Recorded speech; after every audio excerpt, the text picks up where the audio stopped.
Sultanabad municipality పరిధిలోని పూసాల ప్రాథమిక పాఠశాలలో నూతనంగా నిర్మాణం చేపట్టిన పాఠశాల 4 గదులను ఎంఓఎంపీ 42 లక్షల రూపాయల నిధులతో స్థానిక ప్రజాప్రతినిధులతో కలిసి ప్రారంభించిన చింతకుంట ఎమ్మెల్యే విజయ రమణరావు. ఈ సందర్భంగా ఎమ్మెల్యే మాట్లాడుతూ కరీంనగర్ జిల్లా తెలంగాణ రాష్ట్రంలో ఉన్న గ్రామీణ పాఠశాలలపై ముఖ్యమంత్రి రేవంత్ రెడ్డి ప్రత్యేక దృష్టి సారించి అభివృద్ధి పరుస్తున్నారని అన్నారు.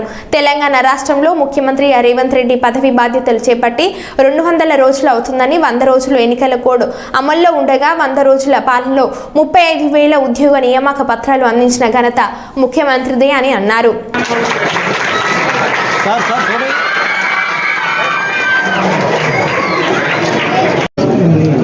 మన ఊరు మనబడి కార్యక్రమంలో పూసాల గ్రామ పంచాయతీ పరిధిలో ఈరోజు స్కూల్ భవనానికి ప్రారంభోత్సవం చేసుకోవడం జరిగింది. దాదాపు 42 లక్షలతోని మరి 4 రూమ్ల నిర్మాణం, పక్కనే మరి పాత షెడ్ ఉంటే దాని రెనోవేషన్, మరి ఇవన్నీ కూడా చేసుకోవడం జరిగింది.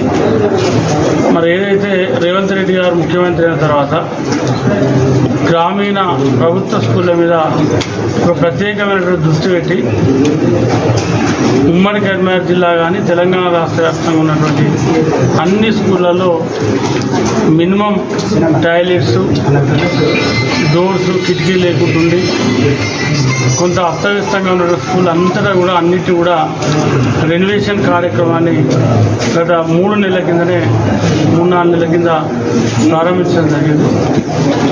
దాంతోపాటు కొత్తగా 10,000 మంది డిఎస్సి 11,000 డిఎస్సి పోస్టులను పిలవడం జరిగింది. మరి దానికి సంబంధించి కేటీఆర్ గారు, హరీష్ రావు గారు ఒక కృత్రిమ ఉద్యమం, అంటే గత ప్రభుత్వాలు ఏదైతే వాళ్ళు మోసం చేశారో ఇవాళ కాంగ్రెస్ ప్రభుత్వం వచ్చిన తర్వాత నూతనంగా ఉద్యోగాల నియామకం కోసం రేవంత్ రెడ్డి గారు కంకణబద్ధులైంది.